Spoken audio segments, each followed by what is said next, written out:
Hello, welcome along to Sunrise Daily. Really? I'm Chamberlain. Really? Oh, it's a beautiful Friday morning. I am Kayode Kikiolu. Really? I can change my mind, man. Come on. It's a human right. Good morning, I am Akide. Welcome to this Friday edition of Sunrise Daily. What? It's a human right. Anybody can change their mind. You could take it up since they didn't take it. No. It's his campaign. Okay. Take me to the court of the people, the court of public opinion. Let's see. Now, you guys must be wondering what's going my on. case. There was something someone was supposed to do. And anyway, let's just...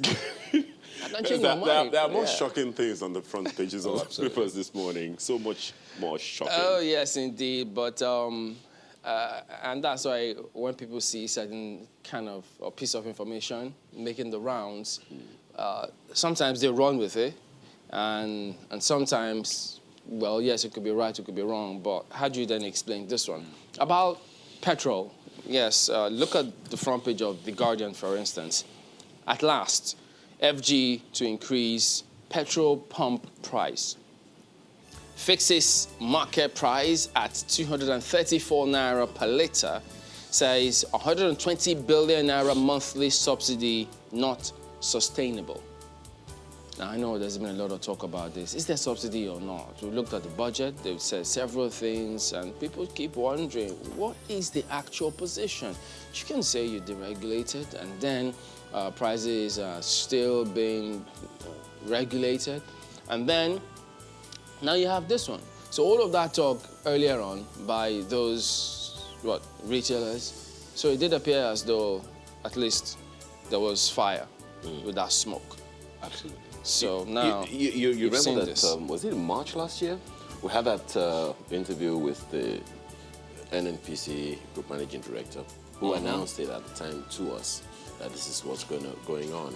But if you listen to him recently, I think it was yesterday, was saying, well, that was on until they discovered that the landing price was going way above. They always the talk figure. about that. But yeah, a lot of people has focused on that, Yeah. so we'll have another chance on this one. But look at the other rider. NNPC says no hike until April. It's just a couple of weeks, isn't it? Days to April. Today is 26. So how many more days? 4, 3, before, 5? after Easter. There you go. Tougher time awaits the nation's economy. Stakeholders insist. Labour raises doubts over NNPC claims to oppose subsidy removal without substitutes. PPPRA silent over new templates. It's always like, going around in circles. And then you equally see food export records 50% surge as airlines scramble for cargo. Cashew, garlic, ginger, pap, yam, others top air freight to Europe to US. Not a bad one, I reckon. Why scheduled carriers may not benefit from demand. Vaccine distribution, says experts. 80 tons of foodstuffs flown out per week. Nigeria yet to have standard packaging for exports, says Fagbemi. So some piece of information you might use there, just so you know. Just to mention this one before I move over. Reps Caucus faults 10,000 naira visa clearance levy by NDLEA. Look, we did see what that was resuscitated and was being circulated, and I did ask the NDLEA, and they said that, well, it's misinformation and misconception. It's a 24-year-old visa clearance policy. And that time they said it requires Nigerians traveling to some countries to meet certain requirements, but that does not apply. It's been in existence for over 24 years. The policy does not apply to all Nigerians seeking to travel overseas. It's only for certain countries, and it was at the behest of some of those other countries. So that's what Reps Caucus may need to update themselves on that information. That's The Guardian today. Well, take a look at Nigerian Tribune. Leads with petrol, saying petrol may cost 234 naira per litre as NNPC plans to stop 120 billion naira monthly subsidy. So that's also another daily report in that. And there's a quote, I believe this is from the you know, don't let me let the cat out of the bag. The quote is there for you to see. It's on page 4 of the Nigerian Tribune. I think my major challenge in this whole process is transparency. I mean, give the people information. That was always the problem. Just tell them this is what it is. Okay, for this month, this is how much we're paying. I mean, don't come and tell us. Well, it's better late than never, but it feels like, oh, so we've been, lied to, or at least things have been hidden from us for the past, how many months now? So, well, better late than never. So that is what it is. We had better face it.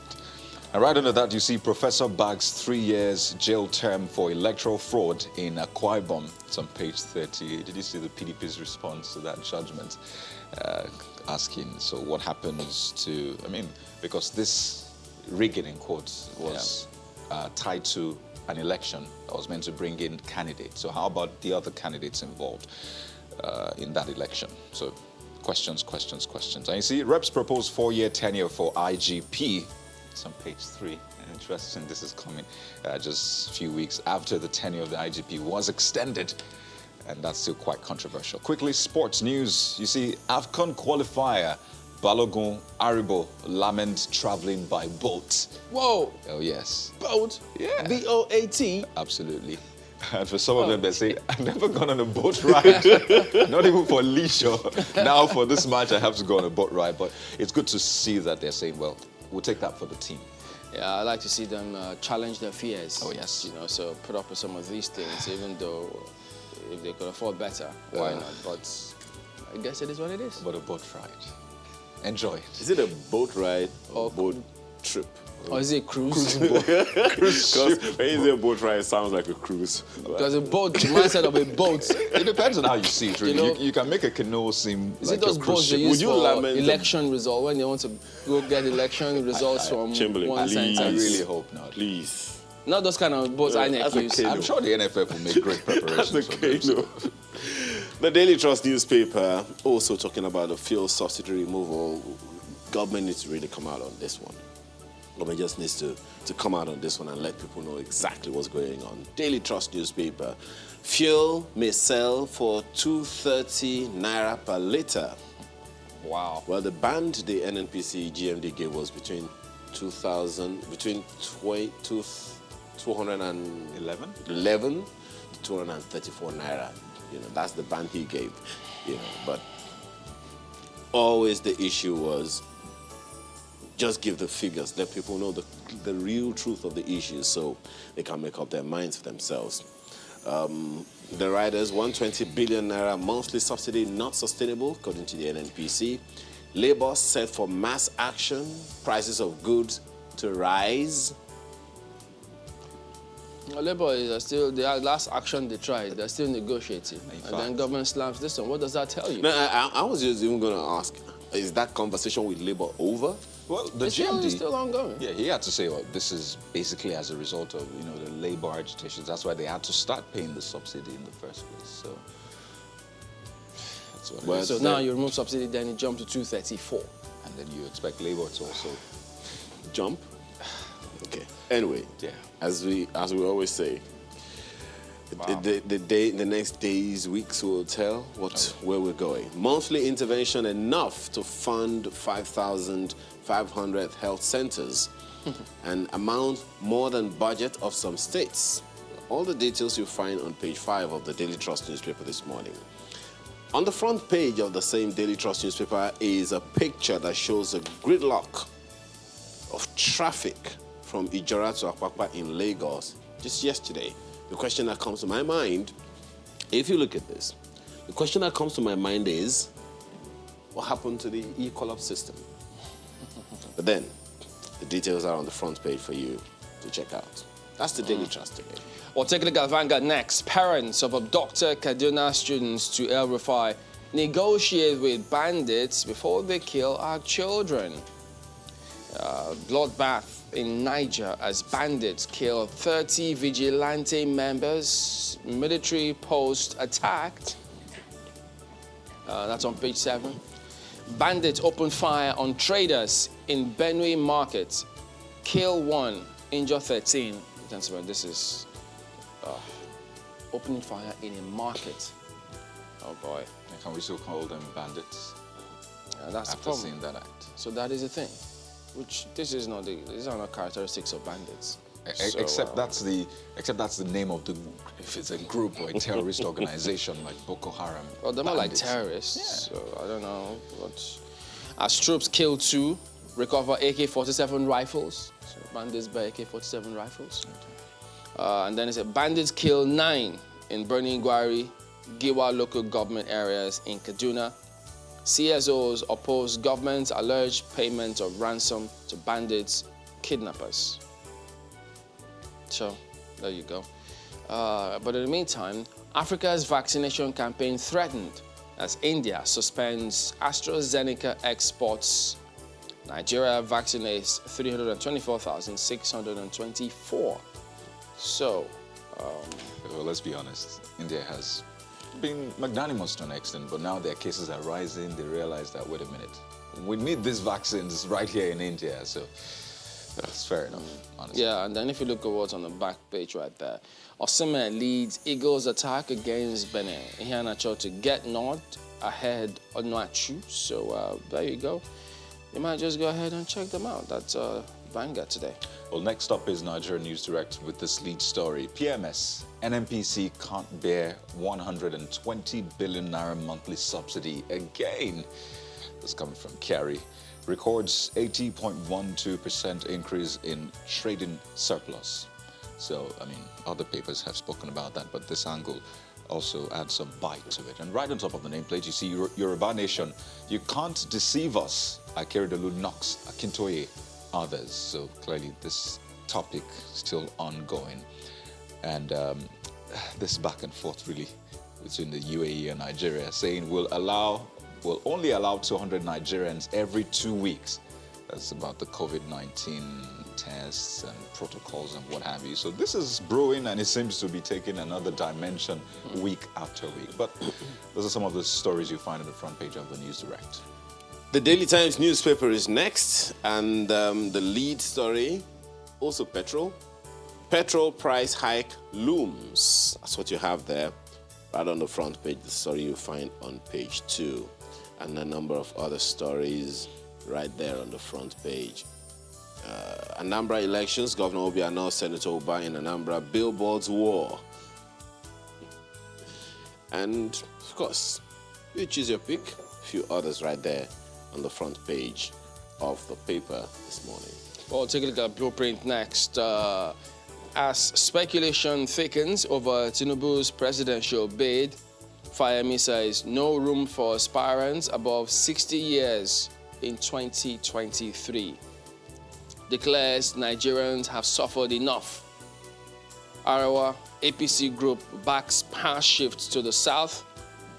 We reached the consensus after consultation. I'd like to really get context really to that particular one. No room for aspirants above 60 years in 2023. And that we have suffered enough. Perhaps from those who have been above 60 years. That's what it implies, isn't it? That's the way it comes across. But then you'd ask, as much as they say not too young to run. You recall when young people visited the president, I think just before the 2019 elections, and he was like, oh yes, you're not too young to run, but you know what? Wait for me to run first, and then you can run. This debate will always be ongoing. Is there a provision in the Constitution that says you can't aspire for presidency when you're over 60? Oh dear, it's a lot.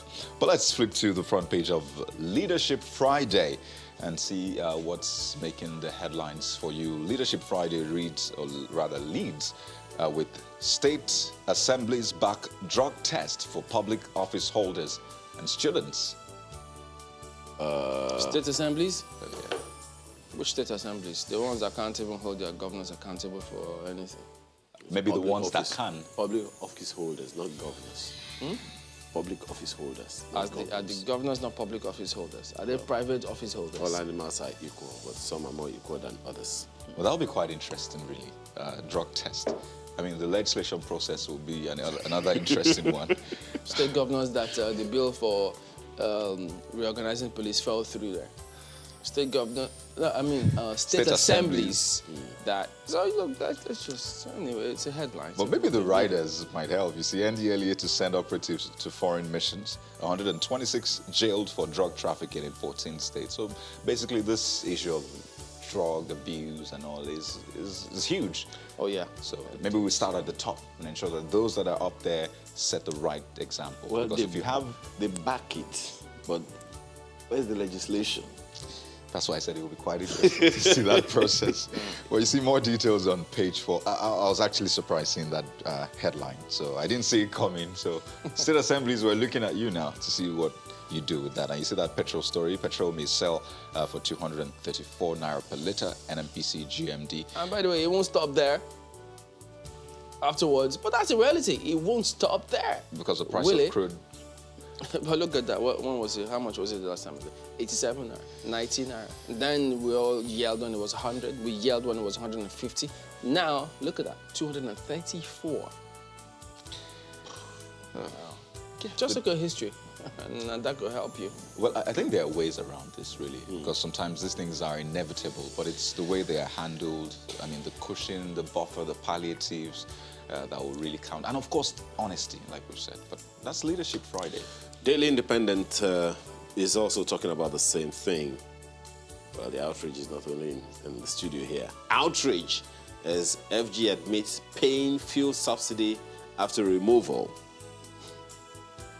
So, we removed and we replaced.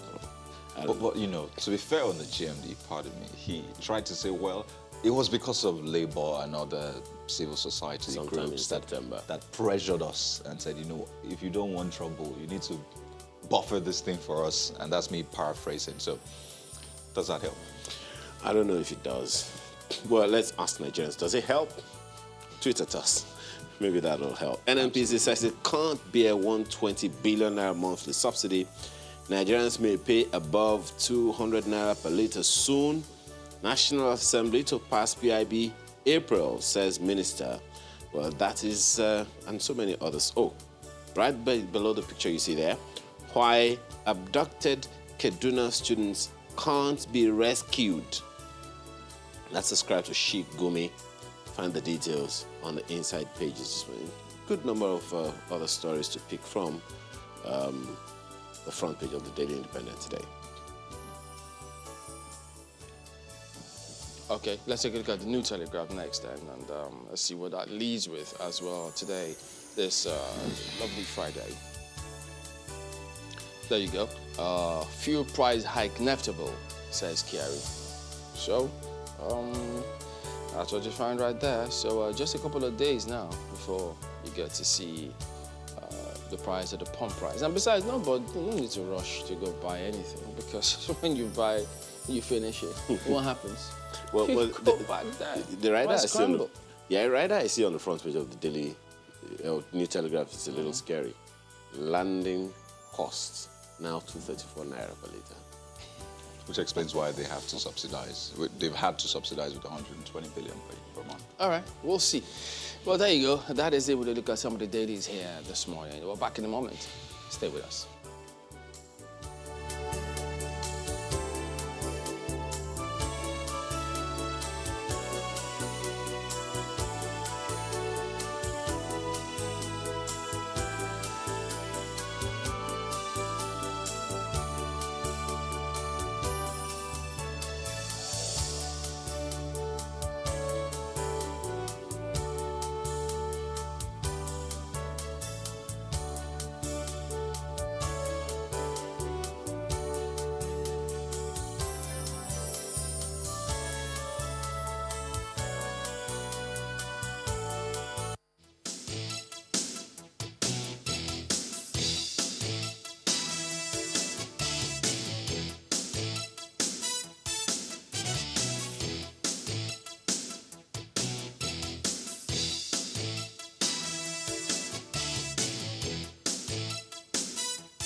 Welcome back. Well, yes, indeed.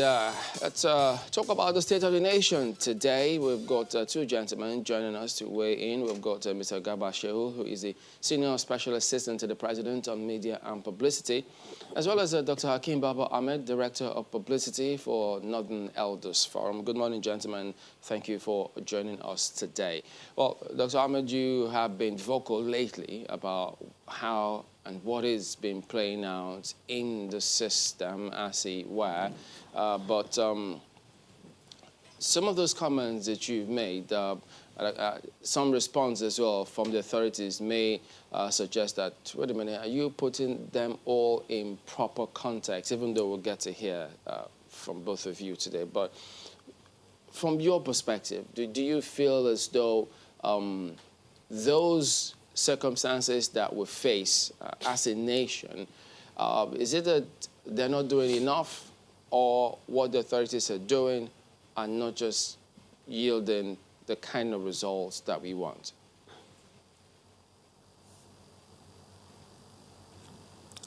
Well, it's both. Clearly, they are not doing enough, and that is why the results are not being felt. It doesn't appear that the administration recognizes the magnitude of the problem that the country is facing. And if one has to be fair and say, maybe they do, clearly their response is woefully inadequate. This is a country that is facing unprecedented levels of insecurity from all corners and angles. And we don't see evidence that they're doing anything different from what they've done the last 3, 4, 5 years. You cannot keep doing the same thing and expect to get different results. Our military is under tremendous pressure in the Northeast. Forget all the propaganda you hear or you're likely to hear from my friend Malam Garba.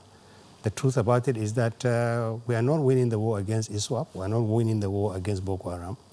Banditry has now become virtually it virtually runs the lives of millions and millions of citizens in many parts of the north, and now it's creating massive political problems in the south.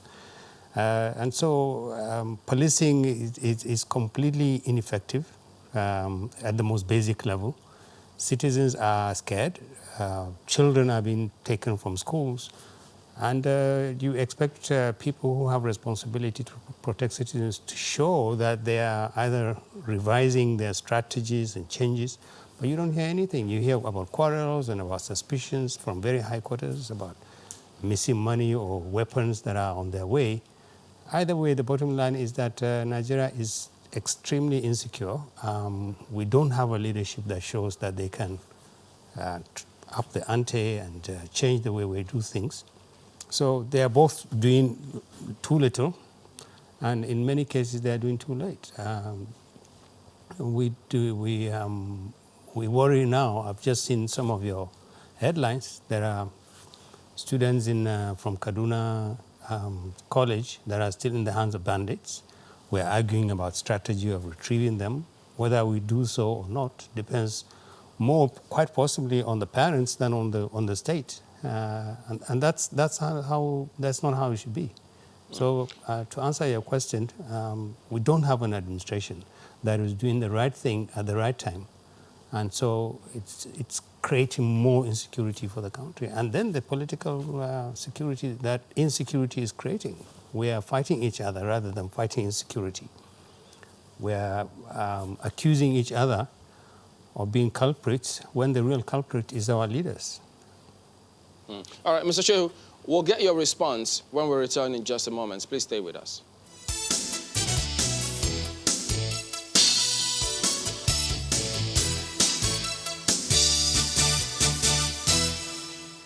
Welcome back. Well, Mr. Shehu, could you go ahead and give us your response to the comment about the impression people get about the actions or inactions of government?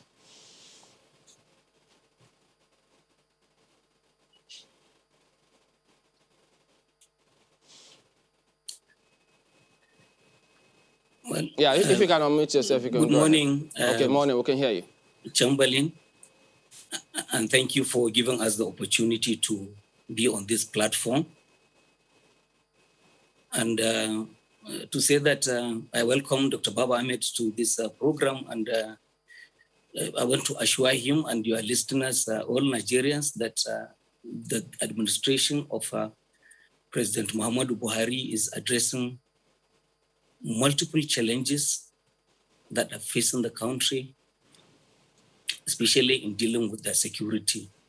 And yet, you know, we're still making progress in agriculture, economy, anti-corruption, which are the key, you know, policies which have brought the office, to the party and the government into office.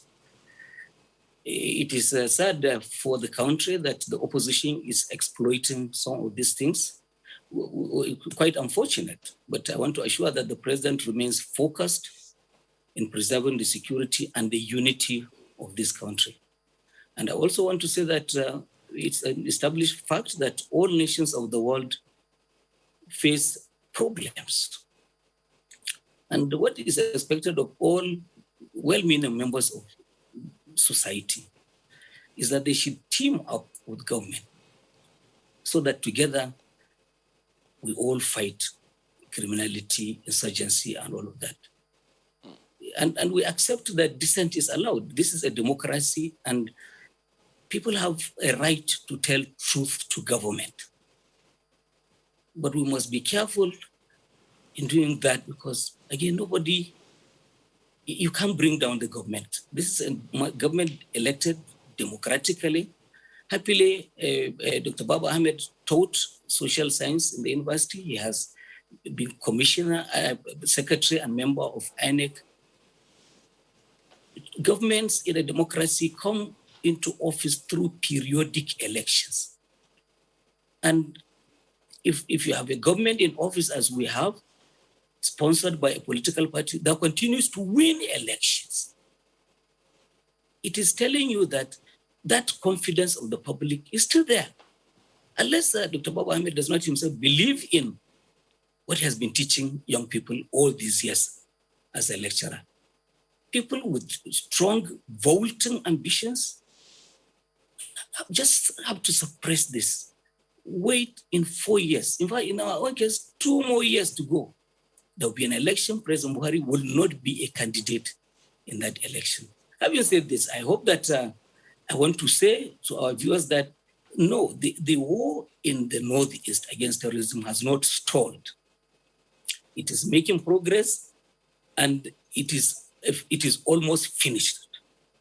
Look, as we speak today, major towns whose traditional rulers had relocated to Maiduguri communities are in IDP camps. Towns and the cities like Goza, Askira Uba, Dikwa, Ngala, Munguno, Kukawa, Dambua, Konduga, Mafa. People are back in those communities. Their rulers are back with them, no longer residing in exile in Maiduguri. So a lot of kidnapped people have been taken away. A lot of terrorists have been taken. Thousands of them have been shot and killed. Many of them arrested, weaponry seized and destroyed. Well, and so therefore, pardon me, if I could just jump in and ask you, perhaps from what they're saying, what seems to be coming across from what several people are saying is that the problem is not really the problem. The problem may be the way the government is handling the problem. And one wonders, because if you look at some of the dailies here today, bandits open fire on traders in Benue Market, kill 1, injure 13. So these are issues and scenarios that are playing out in different parts. And one wonders, why is the presidency, is it the thinking of the presidency that people are trying to bring down government? How? No, I'm not saying that there is no crime and criminal, there is no violence. The president condemns the kind of things that are being reported, are being seen. It is true that crime continues to mutate in our country. When President Buhari came into office, the big issue was Boko Haram. This day newspaper was bombed. The United Nations was bombed in Abuja. The police headquarters every of our cities, major cities in the north, including the Federal Capital Territory.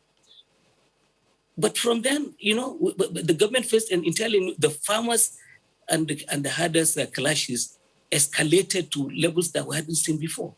Again, substantially, this has been brought down. Now, these matters of kidnapping, and let's face facts. Nigerians clamored that service chiefs be removed over and over again, and the president granted this. The point I'm trying to make is, well, Dr. Baba Ahmed was on Arise television yesterday. In the program, he was saying that nothing was changing and that give these people a chance. Just 3-4 weeks into the office. And in any case, it is too soon to say that they have succeeded. But we have already seen visible changes. These people have come with zeal, with a lot of energy and imagination. And they are already putting their ideas into action. And we are seeing results already. We are seeing results, and huge arrests are being made with the police, sponsors of not only kidnapping and banditry, but even sponsors of terrorism. We're not just going after the actors in the field. So the thing is that if you keep saying that nothing is happening, nothing is changing, we don't seem to be appreciating sacrifices of our servicemen. And that is not fair to the nation. All right, Mr. Baba Ahmed, I don't know how you would want to respond to what you have heard Mr. Garba Shehu say, but looking at the facts on ground, one would say one thing, but then we cannot remonstrate the fact that indeed, perhaps government is doing something. Maybe it's just not showing.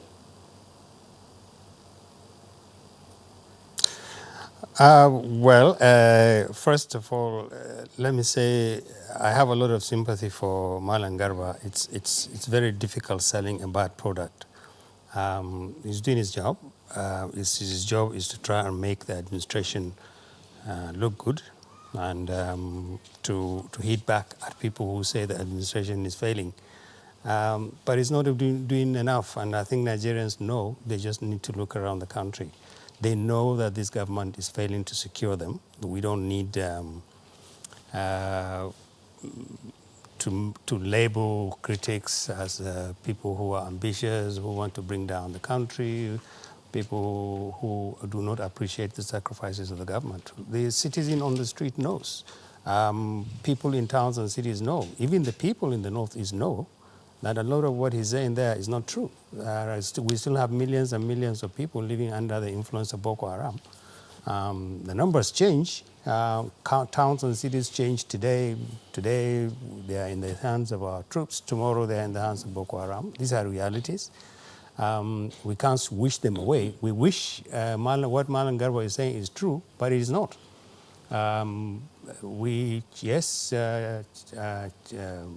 Service chiefs have been changed, but we haven't seen the result. And if you expect us to wait for another 3-4 months or 6 months or a year before the results of the new service chief shows, then the country's security is going to be considerably worse than it is.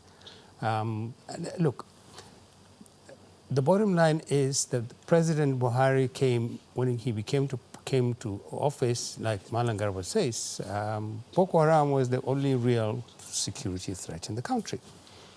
And today, there are multiple threats. And again, let me remind us, there is also the threat that to national cohesion, state of the country, that these threats are generating in all parts of the country. And it doesn't appear as if the administration thinks that is problems to fix. We're drifting apart from each other. We are creating enemies out of each other. We are telling Nigerians who are living in one part of the country to leave. It doesn't appear as if that is the concern of an administration. There are 3 things basically wrong with this administration. One is clearly that it doesn't have a thinking capacity. It's closed in. It's living in denial. It doesn't believe that the magnitude of this problem is real. So they don't appreciate the fact that there is an interconnection between their weakness and the opportunism which crime is feeding into. The reason why banditry and kidnapping is escalating is that the bandit and the kidnapper realize that there's a huge vacuum around governance and security and law and order. They have control of thousands and thousands of kilometers of our forests. This is a fact, and there's no way anybody can argue this away.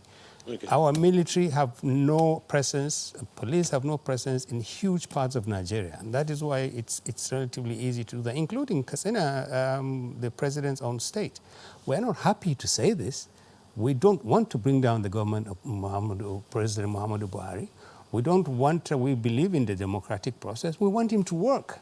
We don't want to keep going now saying he's failing. But when he is failing, we have to say so. And he is failing to secure the country. There's no way you can put a spin on this.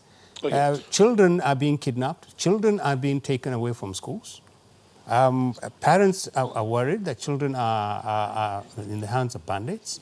How do you explain all these things away? Whose responsibility is it? Who should bear blame for all the things that are going wrong? Okay, well, what do you tell communities whose children are kidnapped? That the president is doing great issues you're raising, Mr. Then clearly it is not good enough. Yeah, let me ask Mr. Garba Shehu. For one, it is clear that, just as you said, no one can argue that the facts are facts. And no one can argue that there are existential threats, as so many people have said. The question then is, have we been able to track the real root of the issue? You said earlier that insecurity is mutating. Why is insecurity mutating? Have we been able to detect the root cause of it and what to do to make sure it doesn't mutate any further? Okay, let me first of all address one or two issues Dr. Baba Ahmed raised.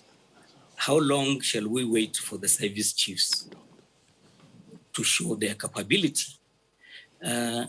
Again, 3 weeks is not sufficient time to say the more things change, the more they remain the same, which is Dr. Baba Ahmed's language. I hope in the coming days or weeks, there will be this massive disclosure of the kind of things that is happening in the country too, going after kingpins, sponsors, and those who harbor bandits, kidnappers, and the terrorists, the sponsors. I hope that there will be that disclosure that will not be done by the presidency. 2, this thing about national cohesion that he said, which is also the language of the opposition, and they are claiming to be a neutral set of people. He says, and I also I feel pity for Dr. Baba because he's in a very uncomfortable position, I believe, where he is. Because, look, some of these things, you had one online president last week. That's what they called him, decline a new Biafra. Look, some of this, as Lai Mohammed said, some of these are charlatans. They are sponsored in order to come and bully, threaten the president, thinking that the president will panic, his hands will shake, and then will take the wrong decisions. Dr. Baba Ahmed was a very strong actor in the government in this country that was executing opponents. In fact, Minister of Justice Attorney was executed by state actors. This government is not killing people. So that's one thing. Another thing, and then I want to say, is that there's no vacuum in dealing with kidnapping. And I was deeply touched by the video you showed a while ago. And this is the natural reaction from me and every other human. The moment they take away your son, your father, your member of the family, go and sell the house, go and sell the farm, sell the land, and get them back. Well, Kaduna State has a strong governor as we speak. In fact, the Nigeria police is engaged as we speak now in a major activity trying to convince Nigerians and the institutions of government that is not worth it paying for ransom, paying money to release kidnapped victims. This, so long as we continue to pay money, it will continue to thrive, and none of us will be safe, will ever be safe in this country. Nigerians are being persuaded, even skeptics. Some of them are saying, well, let's see how it works. So this thing about payment to captors of innocent citizens is something that has to end for kidnapping to end in this country. You know, in that same video you referenced, one of the parents was saying, well, we need to also get those sponsoring the bandits in the cities. Yes, the bandits are in the bushes and forests, but there are those sponsoring them in the cities. And you referenced certain kingpins. So whose responsibility is it to uncover, to tell Nigerians who these kingpins are? If you're saying it won't come from the president, whose responsibility is it? Now, my issue here is that I don't want to be preemptive.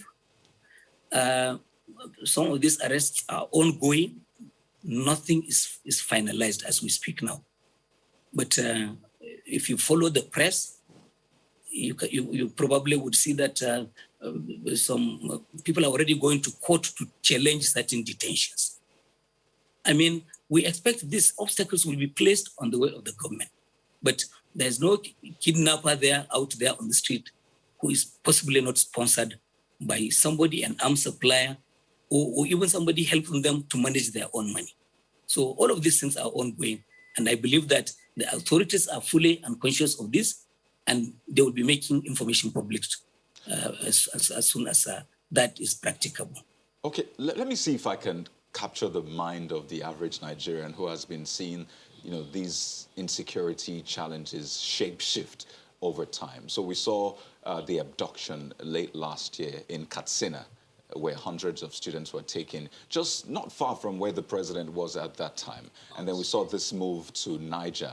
We saw it move to Zamfara State. By the way, all the states are close to each other. Then, now it's in Kaduna State. So this has been moving around. And we had pockets of little abductions here and there in some communities. And now it is in Kaduna State. 39 students, most of them girl students. And this is something that has been going on for a while. So when Nigerians look at that and you see reports in the dailies, 12 killed in Kaduna, Sokoto, that is what they see. And you say that the government is dealing with different challenges.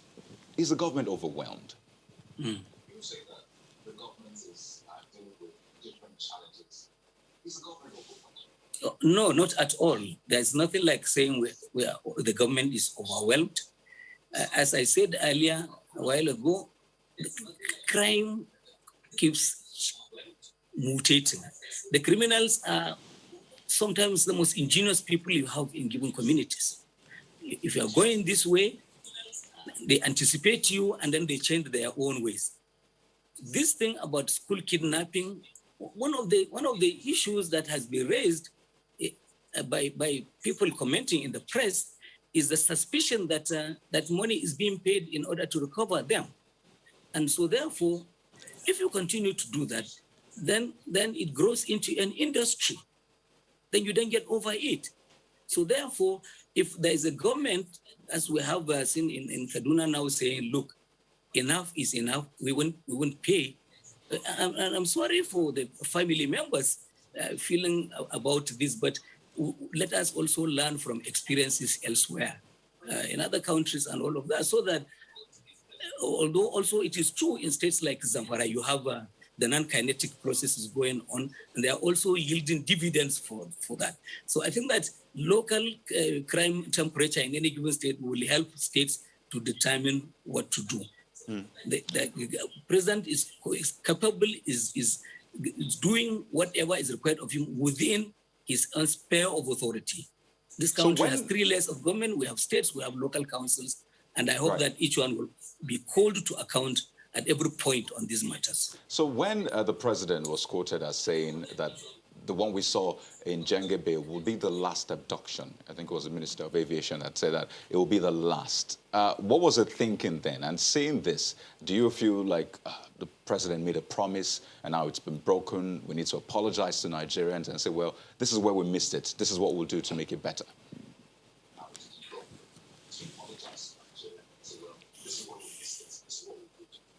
No, even your own network carried the Minister of Aviation, Senator Hadis Rika, taking back what he said in that regard. And he said clearly that what he meant to say was that hopefully this should be the last. And warned in that press briefing that he is also conscious of the fact that in order to breach the confidence of the government, in order to embarrass the president, some daredevil elements will try this sort of kidnapping elsewhere. And we're not surprised that they have tried it. But what are we doing about it? The government is working not only with the federal government, is not only working with the state governments, the UN is interested and all of that. This Safe Schools initiative, which we started and abandoned at the lower levels of government, has just to be recreated and reactivated. And then the schools must be secured. Dr. Mohammed spoke about closure of schools. If you are not sure they are safe, take them home. A lot of the young people are going to day school now in Katsina. Let the schools be ready to receive them. Some of the structures we have seen coming from the states, would anybody in their sincerity call them schools? All right. Well, Dr. Papa Ahmed, he did make reference to some very serious matters about you being part of a government that was executing people, talking about a former Minister of Justice. How do you respond to that? I have no idea what he's talking about. I don't know which minister was executed. I was part of many governments. I was a permanent secretary for 10 years. I served under many presidents. I have no idea what Malan Garba is talking about. And hear him speak in this manner, to be honest with you, I'm more depressed now than when I came into this studio. If this is how the spokespersons of the president will respond, just telling people arrests are being made, we don't see anybody being arrested. If they're arrested, why are they not being prosecuted? If they're kidnappers, if they're bandits, why aren't we seeing anybody being prosecuted? Why don't we see people being taken to courts? Who are these people? Where are they? Yes, he's right. Banditry and kidnapping has become an industry. There is not just a bandit. When you talk about people, 200 motorcycles, 50 motorcycles, 3 people on a motorcycle, motorcycles have to be serviced. Somebody has to sell them weapons. Somebody has to train them on use of weapons. This thing has grown into a big industry right under the nose of the president. There is no way you can deflect attention from this. How do you explain the growing sophistication of the criminal in this country? You only do that by acknowledging the fact of the failure of the leadership to secure citizens. There's no way. How long do we want to wait until the president gets around to understanding the nature of the problem? Listening to Malan Garba, to be honest with you, I just think that the presidency has run out of ideas. When they are confronted with a very serious challenge, they go around looking for all sorts of diversions and excuses. Nigerians don't want to hear any of this. We want our children we want a stop to the kidnapping of children. We want a stop to kidnapping of people on their farms, on their roads, in their houses. We want to stop the quarrels. Now, if you say that the threats to the national cohesion is just because someone sat there and said he is the president or whatever, then clearly I think that the presidency is locked in. They are not listening to Nigerians. There are genuine, serious problems about people using language and taking action that suggests that they are attacking the foundations of our national unity and the integrity of the Nigerian state. Okay. People are glibly talking about, we don't want to be part of Nigeria, we don't want to be... These are new. We have always lived with this kind of threats, but this is new. And if you don't understand the escalation of irredentist rhetorics, ordinarily sensible people saying we don't want to be part of this country, it is too insecure, nepotism is too much around the presidency, we don't see any future for our young people are angry. If the presidency, if people like Malan Garba Shehu and his president do not understand that these represent existential threats to this country, then we're in even more trouble than we are. All right, Dr. Baba Ahmed, to him, just pardon me, but we'll go to break. We'll come back and then continue on this and conclude as well in a moment. Don't go away.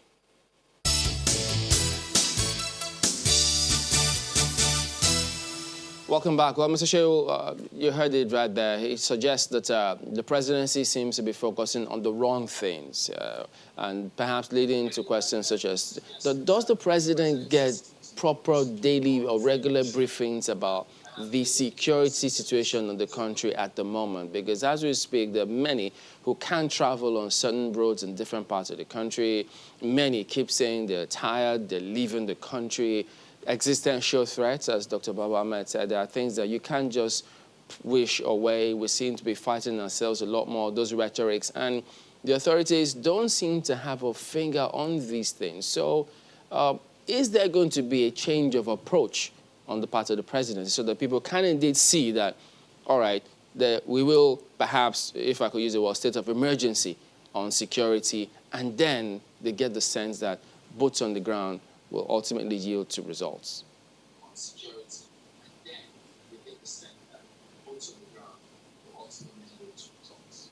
Well, thank you for, again, this question. But first of all, let me go back to just one or two things that Dr. Baba Ahmed did raise. And to say that, I think that, there are problems in the way he and maybe some of their group operate. And this is why they seem to focus on one thing, which is just the president and refusing to be a part of the solution.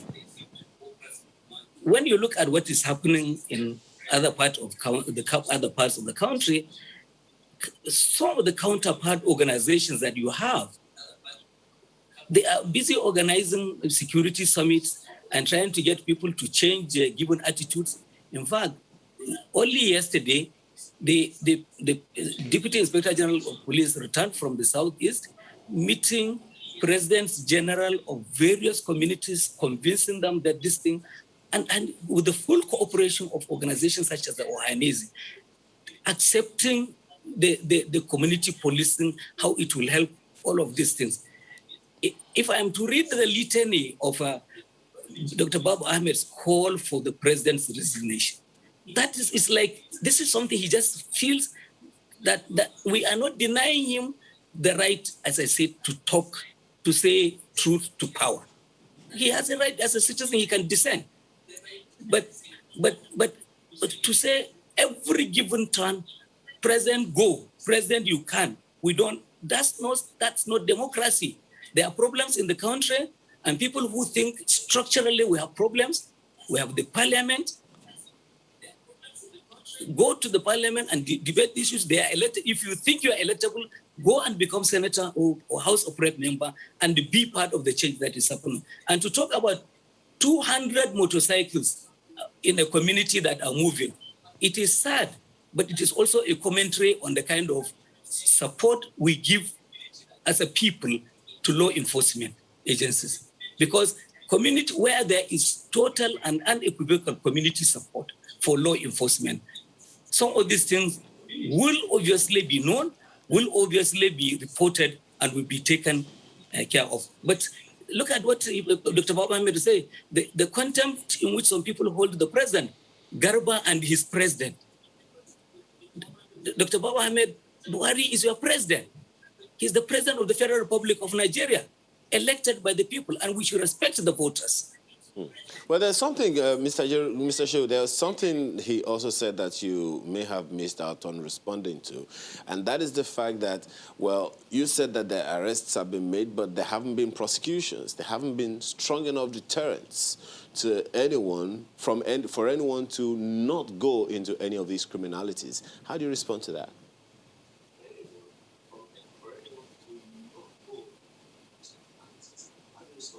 No, I want to say the idea is not to preempt the ongoing arrests that are ongoing. It is not over yet. And I believe that at a convenient trajectory, those who are responsible will be addressing the nation. As for ordinary criminals, well, your routine criminals that you are routinely, whether they are Boko Haram terrorists or bandits or kidnappers, and thousands of them are there. They are undergoing trials. In fact, a landmark judgment, the decision in Maiduguri was the conviction under this country's Terrorism Prevention Act. of high-profile, Boko Haram terrorists, 3 of them in Maiduguri. So trials are going on. The processes are not for President Muhammadu Buhari to drive. It is the justice system. One other thing that catches my attention in all that you have said is, talking about the string of abductions and kidnappings that, my colleague asked you earlier. It would seem like the attacks are predominantly on federal government-owned institutions, government secondary schools, federal college of this, federal college of that, up until the recent one that we are talking about. It would seem like the federal government is the one that is being targeted with a specific message. What do you think of that?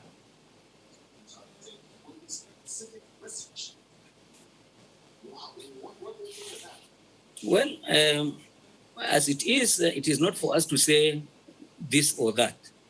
And I believe that when thorough investigations are undertaken, yes, it is possible that motives may be established against people or institutions.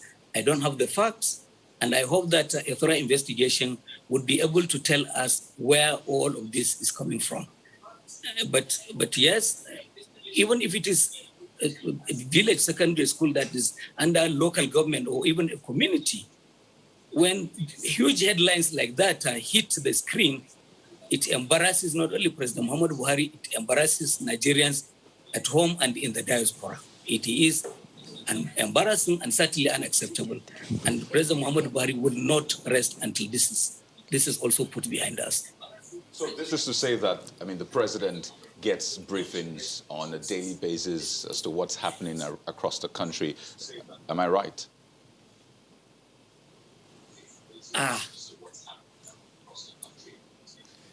Yeah, in fact, let me tell you, because Chamberlain also did raise that issue.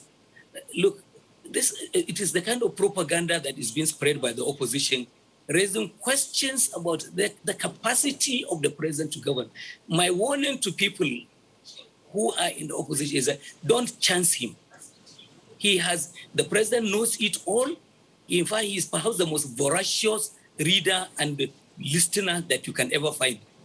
I started with him as a media assistant in the campaign. I found it absolutely, challenging meeting up with and if only Nigerians know, I would almost reveal the secret that the fastest way you can reach President Muhammadu Buhari, if they know, is go to the press. Reveal what the wrongdoing that is happening in the media. He will read it before most other Nigerians.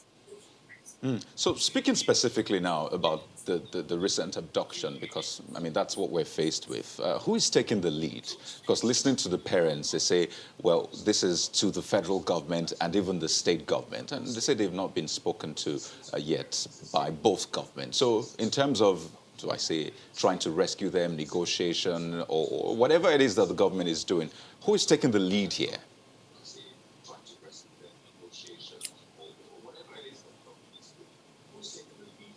Let me say to you that, in my view, whoever in their situation will not be a satisfied person until their family members are back at home. And we wish that their ordeal will end soonest.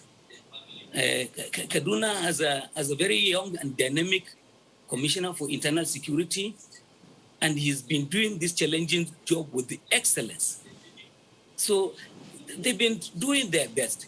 They have a security committee in the state, as to your question whether who is leading. The Kaduna State has a security committee chaired by the governor, and they have all of these elements, the military, the police, everyone is in it, and they are taking this together. I believe that they have the best interest of the captives in their mind, whatever they decide. They have the best interest of law and order and the security of this nation. Well, the chair of Nigeria Governors Forum and governor of Ekiti State, Dr. Kayode Fayemi, was quoted in the press a couple of days ago that all of these agitations and calls in several quarters are as a result of frustration. It was in the press. So is the president aware of that? What is he thinking? What does he plan to do about that? It was in the press. So is the president aware of that? What is his thinking? Yeah, well, of course, there's frustration coming from many directions. Look, for instance, most of the criticism of the government in its and the economy is on account of the fact that critics ignore the fact that this is a COVID economy. Every economy, all economies of the world are in trouble because of COVID. And Nigeria is not in isolation. But when they choose to attack our administration, they forget the fact, as a matter of fact, Nigeria doing so well managing COVID that we earned the commendation of United Nations. And only a week ago, the Indian foreign minister was saying something about the good work that our COVID machinery is doing. We are the first in Africa to come out of recession. In fact, the first in the world to emerge from recession, arising from the competent and capable management of the economy by President Muhammadu Buhari. So therefore, where there is a mistake, we are ready to accept, we'll make correction. But please give credit when it is due. I'm not quite sure that handles the question, because there's been a lot of calls from different quarters. I mean, calls for secession in some sense. Some are asking for fairness, equity, justice, saying that we're not getting as much. So, I mean, COVID is just about a year or thereabouts. The calls have been there before that time. So the question is, I mean, the president seeing all these calls, what kind of response, reaction does he give to that?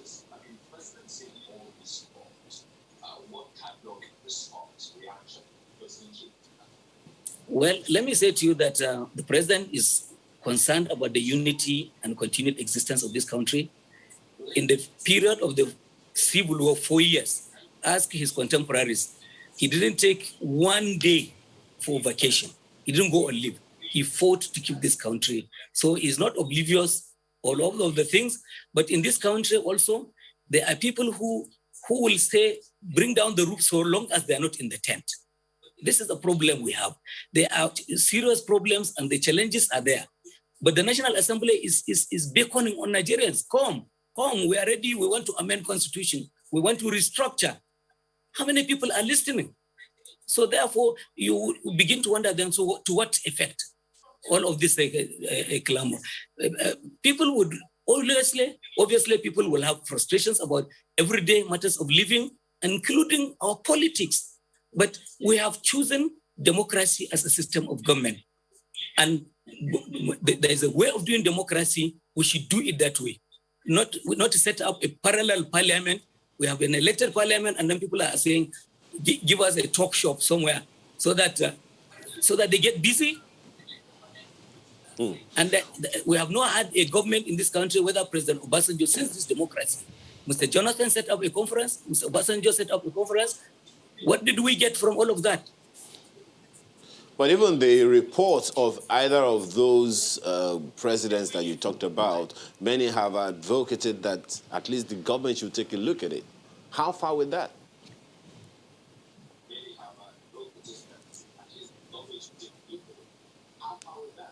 Those people, those governments that set up those commissions, why didn't they deem it necessary to implement? They had the chance to do so. They just filed them away. This president is an elected president. He leads one arm of the government. We have a parliament that is not controlled by a vortex of power mongers. They are working for Nigerians. All right, Dr. Baba Ahmed. Yes, Dr. Baba Ahmed, you've heard a lot of the things that have been said. First of all, I assume that you have some reactions before we throw in a question.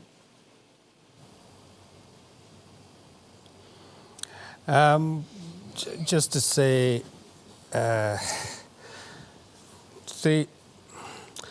if all these things that Malam Garba Shehu would say, let the president fix security. If he can't do it immediately, then let him do something that indicates that he's capable of doing, of securing Nigerians. If the use of force, you're not going to pay money to get the Kaduna College of Forestry out, then for goodness sake, use other means to get them. It's not just the responsibility of Kaduna State government. It's also principally the responsibility of the federal government.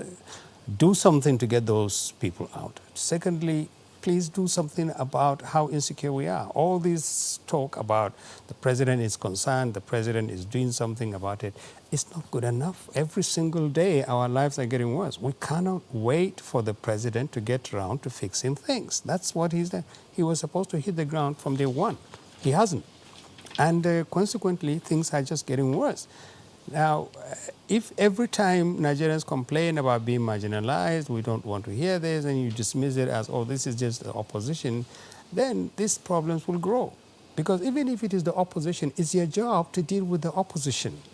Ascribing problems to just the opposition doesn't solve them. It is the opposition's responsibility to make it look bad. Okay. It's your job to make the opposition less effective in making you look bad. But if the only response of the presidency is that every criticism, every complaint, every grievance that people say, the government is not working, we don't see the result of all these things that Malam Garba is saying, and you say, oh, that is just talk, then clearly you're not dealing with the problem. Then prioritization. Yes, maybe we're doing well with COVID, but we are soon going to start having to pay more for fuel. What does the president say about this kind of things? Why doesn't he say anything at all? A few weeks ago, the National Security Advisor of the president said that they can't trace money, billions of naira. They can't trace the weapons that were ordered by the previous heads of military agencies. We haven't had a word either from the president or from somebody else to clarify this issue. Shouldn't we be worried? Where is the president leading the governors? You hear the governors beginning to call out the president in terms of the manner in which the federal government supports them. Some are saying pay bandits, some are saying we will not pay bandits, some are saying we will negotiate, some are saying we will not negotiate. How much is the president relating with governors? Where is the national cohesion? Where is the perspective adopted in conjunction between the federal and the state governments? How do you tell villagers in many, many parts of Nigeria that both the president and the governors are actually concerned? Where is the synergy that we're supposed to have, the Office of the National Security Advisor, service chiefs, intelligence agencies? Where are those things? Bottom line, he hasn't said a word about what Nigerians should expect in terms of fighting insecurity. And that is our biggest concern now. It doesn't matter what you do about COVID. It doesn't matter what you do about everything else. We just want to be more secure. We want to stop fighting each other rather than fighting the criminal and the bandit. The government is not fighting him. We cannot fight him. We bribe them to release our people. Government doesn't want to go in that direction. Then government should find a way to stop us from spending millions or billions to get our people away from bandits. That's the bottom line. And we do need to lower the pressure. It is the responsibility of the President of the Federal Republic of Nigeria to pay attention to the grievances of Nigerians. They are real, they are genuine. A lot of Nigerians feel alienated. A lot of people feel they don't want to be part of this country. That is their reserve. That is their responsibility. That's their right. But you do have a responsibility to find out, why are we getting a lot of this talk? Why are we getting people telling Fulani people to leave the southern part of the country? What is wrong with this country that suddenly now we are beginning to hate each other? We are beginning to identify each other as the problem. That is, again, the responsibility of the President of the Federal Republic. He's not doing anything. He doesn't consider it as his problem. Or, like Malam Garba keeps saying, that's the opposition. Every problem in this country is the responsibility of the opposition. It has nothing to do with the President. The President is doing well. It's the country that is not doing well. It's the communities that are not helping. It is the bandit that is causing the problem. We can't have a president who is sitting there and then blaming everybody else for the woes of the country. That is not what we elected him for. All right.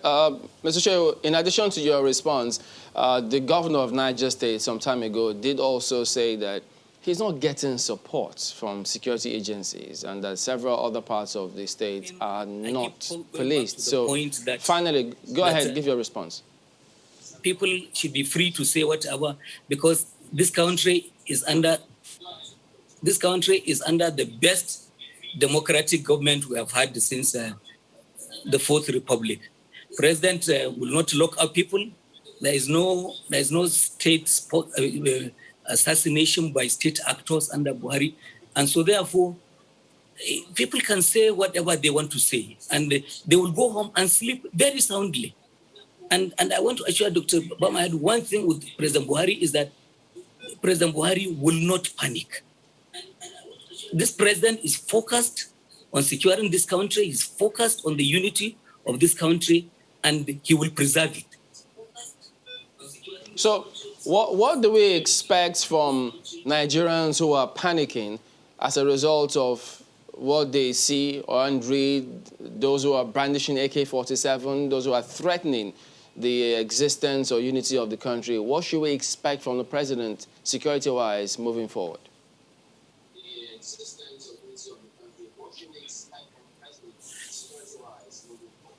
Banditry, the president has given a clear order.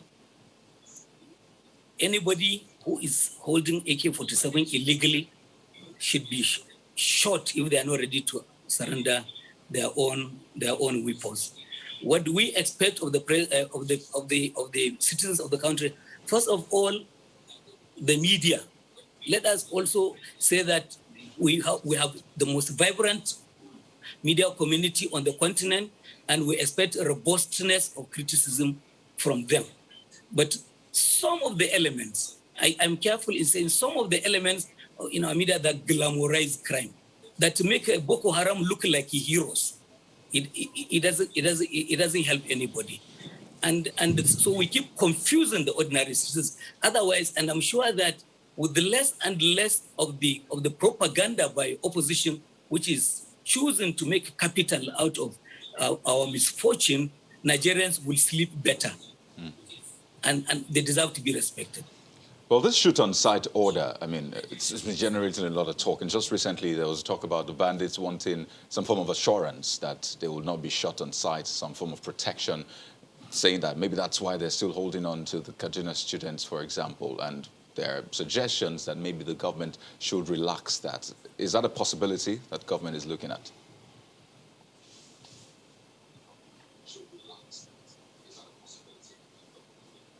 And I'm not competent to answer this question. I believe that the law enforcement should answer this.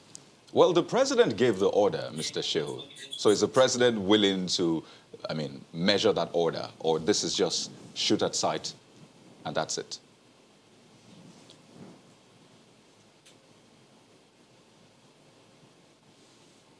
Order has been given. It remains his order until he changes it. All right. So, well, let's take it back to Dr. Baba Ahmed. So you've talked about, seems like the government is not doing enough. And as we wind down, I'd just like you to, if we can, give the government KPIs. I mean, these are the things we expect. If Mr. Shehu says the statement about this being the last abduction, that's the Jangebe one, the caveat was by the grace of God. Well, if you could give the government KPIs in the next 1 month, these are the things we want to see. What would they be? Well, we would like to see less talk and more action. We would like to see the president literally come forward and speak to the nation, not just putting people like Malam Garba to speak. He's our president. We elected him. He cannot just stay ensconced in the villa and send speakers, spokespersons to speak. He needs to address the nation. Something is wrong. We are not safe. We are not secure. We are worried. We are desperate. He should talk to us. Two, I think the president needs to expand his access to information. Listening to Malam Garba for the last 45 minutes, I am absolutely convinced the president has no access, no information about the actual state of the country. And I'm maybe more scared now than I was before the program. Mr. President has given instructions for this. Mr. President has given instructions for this. Mr. President, who is monitoring the effectiveness of all these orders of the president? Why are they not being followed? What is wrong? Is the problem bigger than the president? Or is it simply that the president is content to just give out information? So do something about the orders that you give. Monitor how things are. Punish people who fail to carry out these orders. Reward those who do so. Let's see evidence on the ground. We cannot have bandits running around this country, taking more and more space, and then our life is being squeezed between an ineffective government and criminals who think that the government is too weak to fight them. This is the bottom line. Do Okay, something. Mr. Shehu. Mr. President, please address the country properly. All right, Dr. Shehu. Mr. Shehu, as briefly as possible, because we need to go, will you advise the president to address the country? All I will say is that in every country, and every president has a style of his own. This president is not the showman for TV. I have said this before. If Dr. Baba Ahmed is sick of seeing the face of Garba Shehu, well, I speak for the president of Nigeria by his pleasure. It's a privilege if the president decides that doesn't like it. I'm off. I will go away, and he sacks me. And for God's sake, Dr. Baba Ahmed, the latitude of information and intelligence that is available to the president is not available to you, is not available to any other Nigerian. And so therefore, don't underestimate the kind of information, data, and perspectives that are available. The president at every time, at every point and turn, he has choices to make. He makes his own choices. All right, Mr. Garba Shehu, Senior Special Assistant to the President on Media and Publicity, as well as Dr. Hakeem Baba Ahmed, Director of Publicity Advocacy for the Northern Elders Forum. Thank you, gentlemen, for your time this morning. Well, the Senior Special Assistant to the President on Public Sector Matters, as well as Secretary, National Action Committee on African Continental Free Trade Area, joins us this morning to discuss that which you have just seen. Thanks for joining us this morning, Mr. Francis Anatogo. Thank you very much. Well, you said you had been listening to the conversation earlier, and I'm just wondering, how significant a threat is what you have heard so far to this after we're talking about? So the Africa Continental Free Trade Area Agreement is about trade on one hand, but it is about something bigger for us as Nigeria. It is about building resilience into our economy. And to that, and what do I mean by that, is about export diversification. And obviously, you need to be able to produce what you will export. So anything that stands in the way of production is undesirable. But that said, the Africa Continental Free Trade Area Agreement is a very long-term project. The beauty of it is that we are waking up to export. So all the challenges that we see today are there, and we have to work on them one after the other because we need to. Those are the things that we need to do to be able to take advantage of the AFCFTA agreement. So in terms of implementation, how is that aspect that you talked about taking on board? What are the ways around it, if I can use the term? So in terms of implementation, and there are various areas we consider. One is production and production capacity and productivity. That is one. The second is the very productive workforce in itself. The third is infrastructure. The fourth is business environment. And the fifth one, which will help us get access to the market, is our brand as a nation getting into the AFCFTA. So when you look at it from that implementation perspective, taking the first one, production and production capacity, the way we approach it is that we have opportunity with AFCFTA to make every state in Nigeria economically viable. What does that mean? Africa imports over $500 billion of products, mostly manufactured products, and about $200 billion of services. So every state can identify one or two products or services that it can be number one or number two in Africa. And not only focus on the primary production, but focus on the value chain. So with that, then with that comes jobs. And with AFCFTA, you're moving from a market of 200 people, more than half of whom are challenged economically, to an economy of 1.2 billion people. So a very big market. So beyond that is then looking at the people that we produce. So whereas now focus is on growing the capacity of Nigerians to cater for the domestic market, but our people are dynamic. We can train our people to go to Africa across various sectors. And it is already happening in some areas where we've built capacity. In our entertainment industry, it's happening. In our oil and gas industry, it's happening. In our banking, it's happening. So that's the second element. The third element of business environment, again, is where there's a role for government, there's a role for private sector. Now, there's a lot of automation that needs to go with it. So if, for instance, you have at a state level, every state has can collect their permits, licenses, and all the taxes and everything automatically, then all of a sudden you have you would have weeded out corruption from the process. You would have built certainty and transparency in the process, and also credibility and people and even data that you can use to plan. So there are advantages beyond just the financial advantages.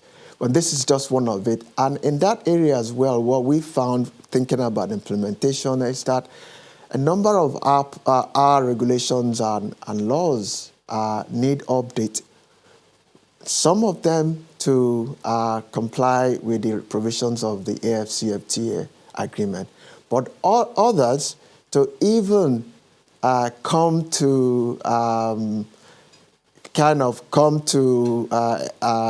say current times, the digital times. So, and the third element is with AFCFTA and getting that production capacity, you need investments, be it investment from the local people or foreign direct or foreign investment. Investors need certainty and all of that. And all of these are things that we need to put in place.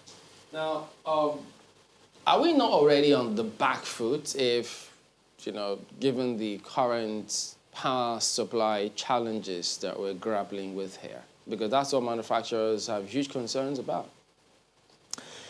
So, two things I would say is that today, services make up 50% of our GDP. Today, across many services areas, we are already expanding. So really, services is and should be, rightly, our arrowhead to Africa. That said, in some product areas, especially in the food and beverage sector, we are also making inroads into Africa. So that is not to downplay the challenges of power. It is huge. But the approach is that if you consider that over 90% of businesses in Nigeria are MSMEs, then the question you ask is, do we need to wait for the massive power plants and so on to come on stream before we say we solve our problem? Can we leapfrog using renewable energy, for instance, which you can have portable systems for SMEs. And that is an approach that's one area that we are looking at the National Action Committee for SMEs. The other thing is you've got some schemes already It's just like the eligible customer scheme. Can we unlock the issues that are there and try to get our manufacturers to key into that? Because really, it is important. You need 24-hour supply, not just 24-hour supply. It needs to be steady. So that is the second area we're looking at it. Right. Now, in terms of comparative advantage, you mentioned services as Nigeria's arrowhead. That was the term you used. I know a lot of business owners, service providers, manufacturers are really looking at this to see how they can latch onto it. So in terms of comparative advantage, specifically now, what is Nigeria offering Africa? So let's give an example of what is happening. In the past couple of months, we've witnessed in the fintech sector, we've witnessed some foreigners invest in Nigerian company.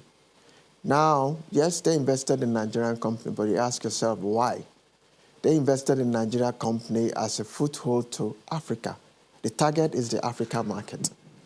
In e-commerce, the major e-commerce companies operating in Africa are based in Nigeria here and operating from here. Our Nigerian banks they have been in African countries, but they are now increasingly stepping out into Africa. The Nollywood that I mentioned, the music industry, that I don't need to say anything about that. In outsourcing, some Nigerian entrepreneurs are making strides in that space.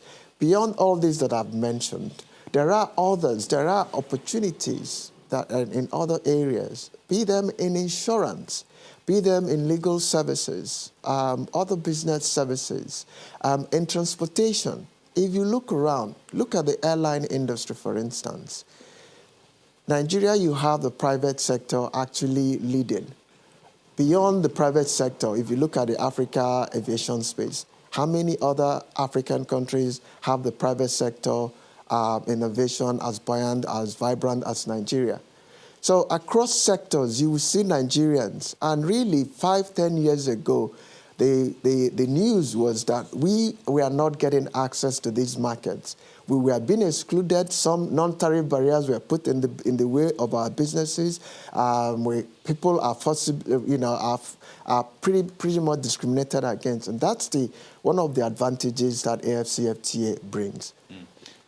So I want to ask about buy-in now, because the agreement is already there, whether you like it or not. I believe other countries are latching onto it, but in terms of finding out if people are really excited about this, what have you found out? Because I saw a report about what will make this succeed or not, and it talked about government and private dialogue from time to time. Just how excited are service providers, manufacturers about this? Because some of them already do business outside of the continent. And looking at intra-African trade, it's about 2% between 2015 and 2017, speaking to the fact that a lot more people prefer to do business outside of the continent. So what do you get when you speak to service providers, manufacturers about the excitement about buying into AfTA?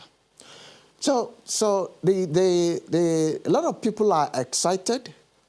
A lot of people are anxious as well. So but across board, people are looking and trying to figure out, how do I take advantage of this opportunity? A lot of people are also saying, okay, so there are all these questions, and just like you said, if you look at if you look at power and you look at logistics and so on, is it really possible to take advantage of this? But when for those that have done that have been there, done that, they know it is possible. For those, a lot of people that I've spoken to, I was on a webinar on Sunday, and I was with a company like Main One Cable, who is now in about 10 countries or planning to get into 10 countries in Africa. It wasn't about AFCFTA. Main One has been around since 2010. So a lot of Nigerian companies have been aspiring, right? and their experience in Africa, in fact, is even easier trading in Africa in some cases. So the experience, more or less positive. So, but a lot of people are trying to figure out, export is new for us in Nigeria, so we can't take away that. There's a lot you need to understand. The requirements are significant. You need to understand who to sell to, how do you get the market, how do you get your products there, the rules, the import requirements, what are they, and at what cost, and so on. These are things that the people are still trying to figure out, and it's still early days. What I say is that the AFCFTA will guide our trading over the next perhaps 20, 30, 40 years, and we're just in year one. And even in terms of the negotiations on the agreement, in terms of implementing the agreement. So there are 3 phases, and we are in phase 1. And even in the phase 1, you have trading goods, trading services, and dispute settlement mechanism. Now, on the trading goods alone, due to COVID, we've only negotiated the rules of origin on 88% of the tariff lines. So the negotiation on the remaining 12% is ongoing. And then, beyond that, for the efficiency that we seek in operations under AFCFTA to come to life, you will need customs cooperation agreements, right, to make it easier for things to move speedily. Okay, pardon me jumping, but if you could just shed a little more light on the highlights of that rules of origin, because I mean that's a huge part of AFTA, whether it succeeds or fails. Yeah. So the rules of origin, the idea behind rules of origin. No, I mean the 88% part of the negotiation that you succeeded in. Yeah. So like I said, there are over 6,000 tariff lines that under the HS code system. And AFCFTA ambition is to liberalize 90% of those tariff lines. Now, it is important, and what that means is you over time, the duty goes down to 0. Now, but what you want to ensure is that it is only made in Africa goods that will enjoy that advantage. And that is where rules of origin comes in. The rules of origin means that you're proving that this product is made in Africa. So 88% of those 6,000 tariff lines, we've agreed the rules of origin. The remaining 12% is being negotiated. So it's one thing for the goods to be produced on the continent. It's another thing for them to be packaged. It's assembled 100%. So what? You may want to expatiate a little further on that, because one of the reasons why the Nigerian border was closed in the first place was that people were bringing goods into the continent and into the country through other countries in Africa who are neighboring countries. So can you explain that part? Yeah, so that is it. So there are 2 key principles to bear, or 2 categories. So when you say made in African goods, so some of them must be wholly obtained, that is wholly made in Africa, 100%. The other segment are those products that have undergone significant transformation. So, and there are percentages and there are rules around them depending on the product. And part of the idea is AFCFTA is about developing our local content. Which brings me back to an issue you raised earlier about production and production capacity. And it brings us back to some of those infrastructural deficiencies that my colleague mentioned the other time, which is that of power, and the one that we started with, which is security. You've also talked about focusing on the specialization of certain states. In terms of production and production capacity, what are our shortfalls and what are the plans to bridge the gap? Okay, so in terms of production capacity, now we have started a nationwide sensitization of states. And what we found moving around so far is that the states are doing quite a bit to try to build capacity in some areas. Every state that we've visited so far are doing a lot in that space. So the production capacity is what we need to build a lot of in Nigeria. Okay, apologies. We need to wind up, but if you could just conclude in less than 30 seconds, if you can. Some corporations in Nigeria are complaining that African countries are not allowing them come do business in those countries, and when they do, the levies are huge. What is AFTA doing about that? So, I mean, Nigeria, what are we? So that is all. That is if it is within the schedule of products to be liberalized, they have no choice but to bring that down based on the AFTA rules. All right. Well, it's clearly, as you said, early days. For now, we have to thank you very much for being a part of our conversation this morning. Francis Anatogo is Senior Special Assistant to the President on Public Sector Matters. He's also Secretary, National Action Committee on African Continental Free Trade Area. Thanks again for joining us. Thank you very much. All right, let's jump right into some of the feedback coming through from you all. Dr. Ikpeonsa sends this one, and he's talking about Nigeria's participation in AFTA, incidentally. We need to develop the right ecosystem for effective takeoff of AFTA. Nigeria is slow, he says. Well, the next one, can we have it? It's from Adenike Emmanuel. You want to take it for me? Should I? You pay me for that? Anyway, Garba says, no one can bring down the government. True. But what is the president actively doing about the insecurity in the country? He keeps saying he's working hard. He keeps saying he's working, but why is banditry still in operation? Nigerians are dying daily. Oh, take a look at this one from Comrade Paul. By the way, thank you for helping me with that. You pay, just pay.